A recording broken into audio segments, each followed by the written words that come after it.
greatest entertainers of all time, but now Michael Jackson is facing new allegations of abuse. The claims are featured in a new documentary set to air on Channel 4 this week and have left some questioning if his music can ever be heard in the same way again. He's regarded as one of the most significant cultural icons of the 20th century. Dubbed the King of Pop, Michael Jackson's records have become hugely significant in the lives of millions. But now the late singer is facing fresh accusations of abuse in new documentary Leaving Neverland.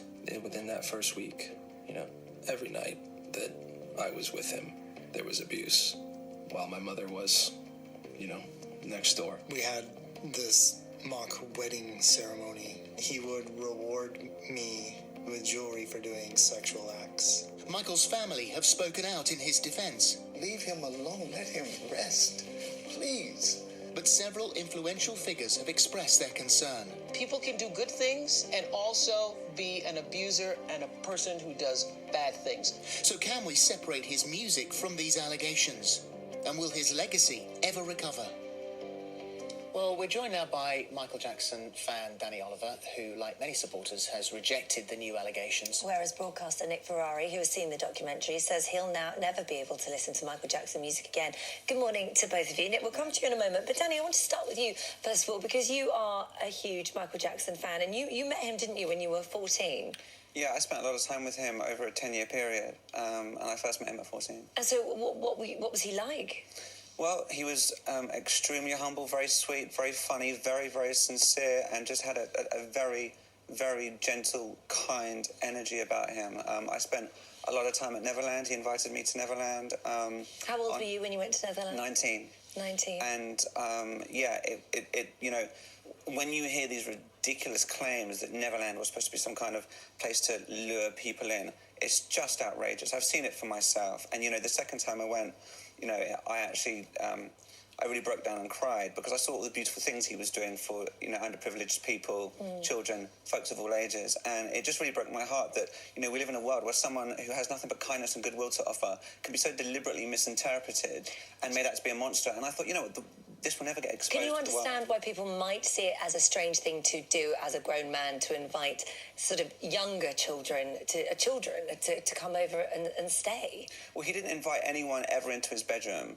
He never made invitations to people staying. That's contrary to what's said in the documentary. It's not contrary to what Michael Jackson's claimed. And the documentary is one-sided. It's emotionally manipulative. 4 hours of emotional manipulation is a sure way to engrave these graphic, horrifying claims into people's minds in such a way. Yeah, he was never convicted of anything. And it's emotionally manipulative because they've got no evidence to offer. In fact, the only evidence that does exist is that which not only proves Michael Jackson completely innocent, but actually shows that the folks that are making these claims are actually lying, and they've contradicted their stories time and time and time again. Did you ever see anything at all in your mind that, looking back now as an adult, would be deemed inappropriate? Absolutely not. And I sit here not as a Michael Jackson fan because, he's the king of pop and I love his moonwalk. I sit here as someone who has done extensive research into, and I emphasize these words, facts, factual information that presents the truth in defense of Michael Jackson's innocence. And I defend Michael Jackson the same way I defend someone a victim to prejudice. It's not right and it's not fair, it's unjust. Don't you think that, though, if James Safechuck and Wade Robson have got claims as little boys of sexual abuse, then that should be taken seriously? Any sexual abuse claim should be taken seriously. The difference, though, is that these men have previously defended Michael Jackson, and amazing how over the course of 20 years they maintained the same story, yet in 5 years they've made four different versions. But we know that victims of abuse, you don't know the reasons for them going one story 1 minute, you don't know what's going on within their own heads. Like, you can understand that they may react like that. Nick, let's come to you first, because you've seen the documentary and you feel very differently to Danny. I do, yes. And what you can't, and I briefly interviewed Michael Jackson as well, so I had the opportunity to meet him. What you can't move away from, and I'm delighted you had a pleasant time there, why would this man have paid untold millions in 2 or 3 court settlements to other families that brought serious claims? Now, that doesn't mean you're guilty. I fully accept. But that's kind of strange behaviour when other young men, when other boys come forward and checks are written to make sure it doesn't go to court. That then gives me cause for concern. You then watch the body of work, and I hear what you say, never convicted in court. I absolutely understand that. But the 2 young men, one of whom, by the way, feels motivated because he now has a child and he doesn't want to see the same thing happen, that comes out in the documentary. They tell almost the same pattern of how, first of all, it would appear Jackson grooms the family, and he almost feels like a big brother figure, and then he grooms the child, and then he takes a 7-year-old boy into his bedroom to read poetry and share stories together. Now, any man in that age would think it particularly unwise to do that, particularly when you know mum's listening at the door. This is strange behaviour, you have to accept. I'll say something regarding the 93 allegations. There was no payoff. There was a payment settlement, which was purely to put the civil case on pause so Michael Jackson could prove himself in a criminal trial. There was nothing that ever stopped them from proceeding with a criminal trial. They took the money and they ran. The state of California specifically changed the law with the only intention of trying to make it easier to convict Michael Jackson. Michael Jackson had 2 lawyers. Why not fight his innocence? The state of California... He was trying to... They ran. It was their choice to run. He made this... No, why did Jackson not fight his innocence at the time?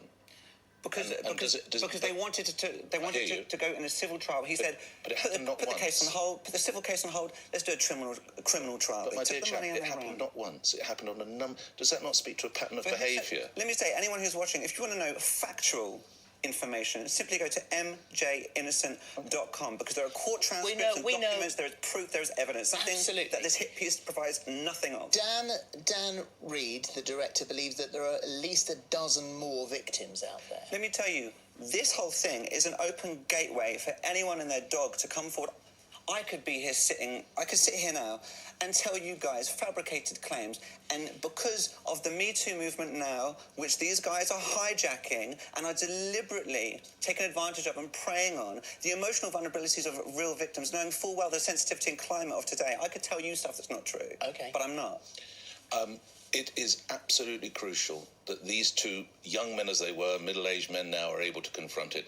And I have to say to you, and I appreciate that you have a real fascination and adoration for Michael Jackson, and I get that, but these people are skillful. They effectively hide in plain sight, and that's what this man is doing. And it is desperately important that other children, whether boys or girls, do not fall prey in the same way. Actually, this is a cathartic moment. You could almost see it as in a sense, a positive moment in that we're talking about it. Would you listen? We said in the introduction, you wouldn't listen to his music? I can't listen to it the same way. That's a shame. You need to present yourself with the facts. If you took an hour or 2 to look at contradictory stories, hiding evidence, so we take it that you will... Their case was thrown out. You will continue to listen to his music? Let me tell you now, if I had one iota, one shred of doubt, I would not...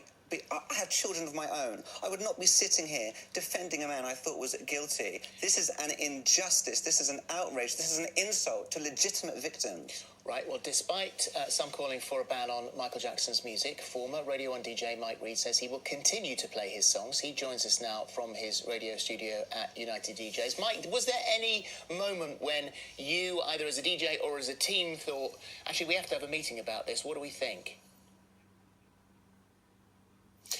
Well, no, we talked to the listeners about it and asked them because it's an ongoing situation. Record company, catalogue, publishers, all these people that have nothing to do with Michael personally.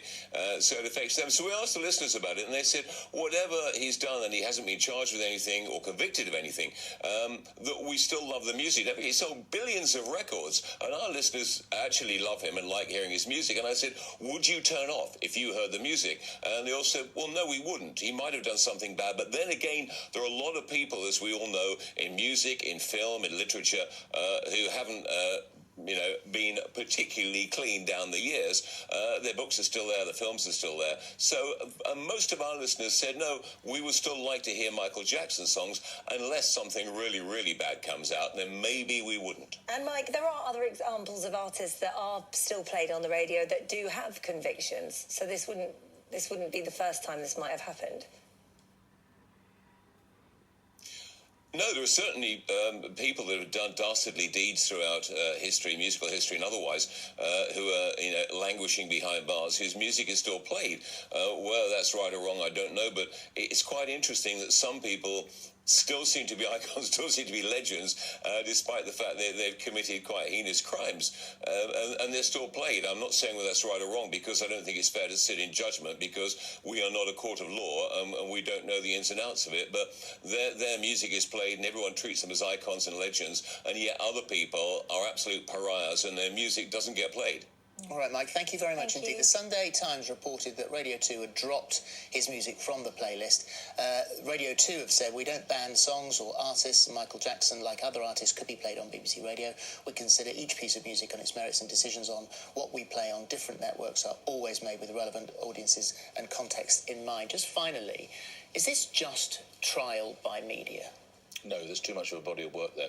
The documentary makers have experience. He's doing documentaries about conflict, terrorism. He interviewed each of those two men for 3 days and their mothers. I honestly think they would have... If this was a complete charade, someone would have cracked along. Not when they've been rehearsing it for 5 years. Let me tell you now, there's been a 10-year FBI investigation into Michael Jackson. Hundreds and hundreds of pages of documents and evidence presenting the fact that he did nothing untoward, nothing.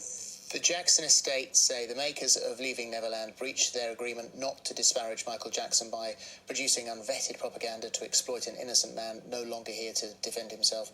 They chose to fund a film where the two subjects had testified under oath that Mr. Jackson did nothing inappropriate to either of them.